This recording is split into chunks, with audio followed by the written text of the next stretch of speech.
Você sempre foi um cara muito com sorriso no rosto. Sempre foi um cara de que, quando você via a matéria ali, aquela matéria ditadinha, que você falava sobre um jogo, etc e tal, era sempre uma coisa mais leve, um jeito de narrar que, mesmo que a gente não fosse um off, a gente sacava o sorriso no seu rosto através do off. Uma coisa leve, uma coisa assim que sempre foi muito bacana de ver. A partir dali, pelo menos assim, a carreira da pessoa ela vai se moldando e a gente não imagina onde a pessoa vai chegar, o que ela vai querer fazer, se ela vai querer ser apresentadora ou não, mas um estilo já estava sendo colocado ali, que era uma coisa mais leve mesmo, mais, não sei, com uma faceta um pouco mais voltada para o entretenimento, não sei, eu queria saber de você, como que foi? Foi uma coisa que você foi só você mesmo? Porque a gente não te conhecendo hoje pessoalmente. Você é esse cara.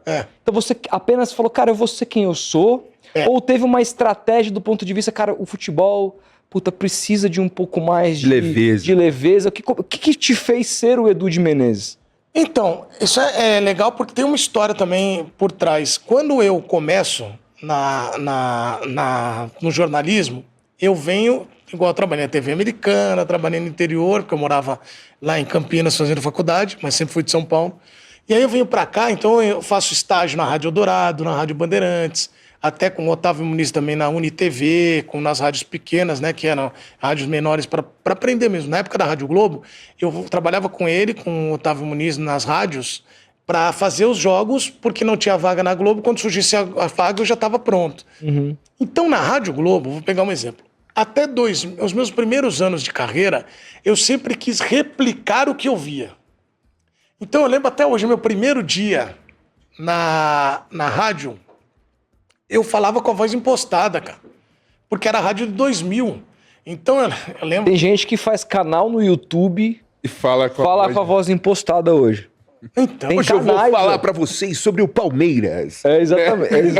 É o que mais tem, cara. Eu lembro. Assistam aí um canal chamado Varanda Futebol Debate. Depois me fala. As informações do Santos, Rodolfo. Então, o cara acha que tá na rádio, velho. Então, e eu fazia uma coisa que era meio assim. Depois hoje você vê e fala, pena patética, era meio engraçado. Que eu fazia assim, ó. E na época eu cobri o São Caetano, né, nesse time. Foi São Caetano e Português ali. Você entra, né? Vai fazendo os clubes e aí vai se rodando. Aí eu fazia assim, o São Caetano treinou hoje no Anacleto Campanella, um jogo tal. Aí eu fiquei um dia olhando, eu lendo o boletim, aí eu, no Globo Esportivo, aí, cara, eu falei assim, cara, tá meio ruim, cara. Porque quando eu entrei na rádio... Quando eu entrei na rádio... Eu acho que não tá bom, velho. O meio ruim quer dizer... ainda não é a aceitação que é horroroso. O meio ruim é assim... Eu acho que você fica com dois pensamentos. Se fizer um ajustinho bem bom aqui, pode dar uma melhorada. Agora, se você pensa assim... Vou parar por aqui. Passo menos vergonha. Isso. Também esse é o meio ruim. Aí eu falei, cara, tá meio ruim. Aí eu falei, rapaz, meu... vou ter que dar uma mudada, porque não tá legal. Porque primeiro que eu não aguentava muito, né, cara? Se você fizer aqui um papo de 2 horas, você me entrevistando, realmente, sabe que quando eu comecei na rádio e tal, aí você fica meio personagem, meio Alberto Roberto. Alberto Roberto. Aí eu falei, cara, não tá legal. E aí eu falei, vou mudar. Só que eu queria replicar a galera. E eu não tinha... Quando eu entrei na rádio, na Globo, ele era Globo CBN. E eu lembro que o Nonato, Roberto Nonato, o Heródoto... Morcegão. Mas o Morcegão tinha saído nessa época. Aí eu lembro de encontrar uma vez no corredor o Cid Moreira. Nossa. Ele foi gravar as vinhetas lá. Nossa. Aí ele... Boa tarde. Aí aquela voz dele, boa tarde. É tipo assim, ó. Boa tarde. Cid Moreira vindo aqui, ó. Aí isso já aconteceu com Nonato, que tinha uma voz bonita, tá, uns caras, Heródoto, tá aí. O Cid Moreira veio andando, ele fez só assim, ó. Boa tarde. Aí eu fiz. Que eu falei, se eu falar com essa vozinha aqui, o cara vai falar, o que ele tá fazendo aqui? Eu só num tempo que na rádio o cara falava assim, quando eu entrei, pô, esse cara não vai dar certo, a voz dele é muito ruim. E quando eu fui pra televisão, o cara falou, esse cara não vai dar certo porque ele é louco. Então eu consegui me manter na rádio e depois na televisão. Como? Porque aí um dia eu falei assim, cara, não tá legal, então minha voz não é essa, eu vou ser eu mesmo. E quando eu entro na televisão... tentando passar por essa questão de, do rotular, porque eu venho da rádio e eu trabalhava na Rádio Transamérica, que era entretenimento. Eu trabalhava no Band Esportes, tudo bem, mas eu sempre peguei essa coisa leve. Quando eu entrei na ESPN, era uma coisa mais jornalística. Era do Trajano ainda. Então, mas assim, era uma ESPN que também tinha a sua leveza, mas era diferente de hoje. Diferente. Eu sempre digo que todas as etapas da ESPN, eu peguei a do Trajano, a do Palomino, a de hoje, todas teve muitos pontos positivos e todas também têm pontos a evoluir, porque eu acho que a vida é assim. Claro. Mas, todas para mim foram importantes e agregaram muito. E naquela época eu entrei e falei, cara, para eu ser repórter aqui, eu tenho que ser muito... E aí só que eu fazia uns negócios, mas eu via que não era eu também, era mesmo o cenário. Aí eu falei, quer saber de uma coisa? Eu vou ser eu mesmo, porque não vai adiantar. Se for para ser, eu vou ser assim, porque eu não vou ficar sofrendo sendo, querendo replicar. Certo. E aí, você falou de dar o sorriso no rosto. Eu sempre entrava rindo no ar, nos links, tipo, porque eu tava sorrindo. Uhum. E por trás disso tem uma história, eu tinha medo de errar. E aí eu pensava na minha cabeça, se eu der risada e errar, a galera vai falar, esse cara é gente boa. Esse cara é maravilhoso. Pô, ele errou. O riso, então, é um mecanismo de defesa. Isso, no sorriso, o primeiro momento foi mecanismo de defesa. Esse cara é maravilhoso. Esse cara aí, ó. Puta gente boa. Pô, gente boa. O cara não vai nem prestar atenção no eu. Olha, hoje o Palmeiras vai enfrentar aqui a equipe do Mirassol e o atacante, o Bora, quer dizer, o Obina. Entendeu? Aí a pessoa, esse cara é nossa, esse cara é juntão. Só que, por trás disso, também imaginei, cara, eu vou ser eu mesmo, porque eu sou assim, vocês viram que a gente estava conversando.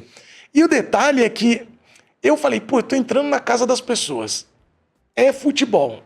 E ninguém fala de futebol de uma maneira brava, séria. Você tem que imaginar. Alguns aí. Mas eu imagino que, Acorda na de minha mau humor. opinião, é um entretenimento. E aí o E da ESPN é de entretenimento que me deu uma alegria no coração. Que aí eu falei, vou agarrar esse E vai ser meu, vai ficar. E aí, na verdade, é uma coisa genuína. Foi no primeiro momento um mecanismo de defesa do tipo. Pô, mas será que vai ser legal? Se eu errar, eu não posso errar, porque eu tinha uma cobrança muito de não errar, né, cara? Pra dar certo, do tipo, cara, pra eu virar aqui eu não posso errar. E todo mundo erra, todo mundo vai ter, sabe? Não é uma coisa... E todo mundo vai ter os dias felizes e tal, mas eu acho que quando a gente tá aqui, a gente tem que levar uma alegria para as pessoas que estão consumindo conteúdo. Então você imagina você ficar bravo. Teve uma vez que eu tava sorrindo e um comentarista virou assim no ar e falou, eu acho interessante esse rapaz. Ele entra no ar sorrindo a todo momento. Será que ganhou na loteria? Aí eu falei, nada disso. Estamos entrando na casa das pessoas. Se a gente imagina se alguém toca a sua campainha com uma cara feia, você abre e fecha. Então nós temos que ter essa alegria. E aí ele começou a rir e tal. Então acho que desarma também. E acho que é o momento. É melhor ser alegre do que ser triste. Aquelas músicas que já falam, mas é verdade. Acho melhor a gente optar por isso. E no jornalismo, tenho essa leveza já como característica, porque é minha. E eu também acho que agrega muito aos conteúdos. Então acho que você também. Eu nunca brinquei com a notícia. A notícia, ela em primeiro lugar. Eu nunca vou brincar com a notícia, nem com instituições que são maiores do que a gente, mas você pode, de uma maneira leve, conseguir levar informação pessoal em casa. Você acha que esse jeitão seu, assim, facilitou a sua relação com os jogadores, por exemplo? Então, chegar nos caras, porque a gente sente que os caras são meio armados, assim, meio fechados e tal, não se abrem com todo mundo. Tem meio que essa defesa, visão da imprensa também meio como inimiga e tal. E você, com esse jeitão, você acha que você desarmou os caras? Então, eu acho que tem alguns pontos. Primeiro, eu tenho a felicidade de ter uma boa relação com muitos jogadores, porque aquilo que a gente falou no começo, eu sempre enxerguei como outro ser humano e não como um jogador e que ele lá, eu aqui. Eu acho que a gente aprende todo dia, inclusive, eu já aprendi várias coisas. Eu tenho até, vou contar para vocês, eu fui fazer terapia, autoconhecimento e aprofundar mais essa questão depois de um papo o Fernando Prazo, o Bruno Henrique, que hoje está no Inter, e o Vitor Luiz. Depois do treino, no CT, a gente ficou encostado trocando ideia, e eu estava trocando ideia com o Prazo e tal, e o Prazo falou, cara, esse trabalho é muito interessante, agregou muito para mim. Eu falei, cara, isso aqui pode agregar também na minha vida. E aí fui fazer um trabalho de terapia que eu até então não tinha feito. E me ajudou muito, e me ajuda até hoje. Então olha só como a gente aprende também com as outras pessoas. Com os jogadores, né? Então, com o jogador. E cada jogador tem sua característica. Tem um cara que é engraçado, é só resenha. E aí eu brinco com eles, eu vou aprender as resenhas dos caras que eu gosto muito de ouvir história, então eles contam muito pra mim. Pô, tem história e tal. E o papo também. Eu acho que o que facilitou, além de tudo também, foi um respeito, que foi um respeito mútuo, que eu falei, nunca recebi nenhuma ligação do tipo, você é meu amigo, fala bem de mim. Nunca tive isso. Nunca também fui questionado de ter falado que fiz meu trabalho. E eu acho que o que também pode ter facilitado foi um modo de entender a entrevista que eu tenho, que acho que a entrevista não é uma briga, né? Não sou eu contra você. E aí daqui nós vamos tirar um vencedor. Não, é um bate-papo. Por isso que eu falei daqui, do quanto vocês agregaram para a imprensa, com conteúdos assim, porque deu para a galera entender que dá para fazer uma bela entrevista, dá para fazer um belo conteúdo, trocando uma ideia. Então acho Sem que dúvida. Sem dúvida. a ideia é essa. Então, Eu tenho essa visão também, porque até por isso a gente não traz pessoas aqui que a gente não tem respeito, porque qual que é a finalidade? Eu sei que a internet vai abraçar, eu sei que vai dar likes, Vai de ver viralizar. debate, de ver um querendo engolir, mas esse não é isso aqui não é um ringue, Não. entendeu? Uma briga de quem tá certo, quem tá errado, você é escroto, você não é. É. Tem canal que vive disso. Eu respeito, mas não é a Jamais minha. viveremos. mas sabe como vive? Aí eu vou falar uma coisa. Eu acho que quando a gente planta-se o mal, você vive, mas vive menos. Uhum. Daqui a pouco as coisas caem, não é legal. Eu acho que não é legal. Também você não é assim, tudo é legal, vamos ser. Não, você tem que ser crítico quando tem que ser, sério quando tem que ser. Então, por exemplo, eu cobri várias. A gente fala muito daquela questão de rotular. Infelizmente, né? Eu falo até infelizmente porque, obviamente, que eu não queria estar nessa cobertura, mas eu estava envolvido na cobertura do acidente da Chapecoense. Quando eu perdi vários colegas, amigos, o Caio Júnior era um amigo meu. E eu fui fazer o sepultamento dele. Então, o que eu queria dizer é o seguinte: naquele momento eu fui muito respeitotoso e sério. Porque a Então coisa eu ia pedia. entrar na ESPN Óbvio. com um sorriso no rosto. Então, por isso que eu estou te falando, as pessoas têm capacidade de fazer a coisa séria, a coisa leve, mas no caso do dia a dia, você tem possibilidade de. Por exemplo, o F90 é um programa que eu acredito que ele é muito essa cara. Ele tem uma cara de entretenimento, tudo, mas tem um momento que tem opinião. Aí daqui, é óbvio que ali é de 0 a 100 É rapidinho, né? em 10, acho que até menos, 2 segundos. E aí muda muito, assim, mas eu sempre tenho espaço para opinião, tenho espaço para o debate, para o confronto, mas na questão das entrevistas eu acho que tem isso. Então, eu acho que esse é um ponto interessante da gente Cara, ressaltar.